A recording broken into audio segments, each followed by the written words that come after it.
Nasıl Ben buldunuz? yakıştırdım. Güzel. İkisi de güzel insan çünkü. Evet. İki güzel insan güzel durur yani. Daha başka bir şey duramaz. Çünkü çok siz de çok sevmiştiniz o zaman Ama kiralar. tabii o işin şeyiyle birlikte, enerjisiyle birlikte öyle bir uyum çıktı. Başkalarıyla da çıkabilir. Ki çıksın ki insanlar artık Barış Nelçin geri dönsün demesin. Tabii ki dönülür. Hala diyorlar mı? Diyorlar vallahi. Yazıyor.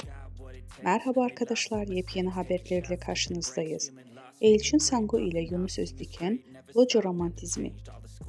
Elçin Sangu ile Yunus Özdiken, günü Loca'da geçirdi. Marmaris'te tatil yapan Elçin Sangu ve sevgilisi Yunus Özdiken, önceki gün Bozburun'daki bir plajda objektiflere takıldı. Günü kendilerine ayrılan Loca'da geçiren çift romantik dakikalar yaşadı. Öğlen yemeğini de sevgilisiyle beraber locada yiyen Sango, fit vücuduyla dikkat çekti. Elçin Sango'nun dansı gündem oldu. Çerkez kökenli olan oyuncu Elçin Sango, lezinka performansı sergiledi. Sango Çerkeslere özgür dansları çıplak ayakla oynadı.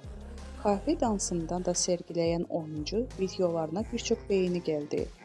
Elçin Sango'nun hayranları "Zarafet akıyor, çok güzel dans" gibi övgü dolu yorumlar yaptılar.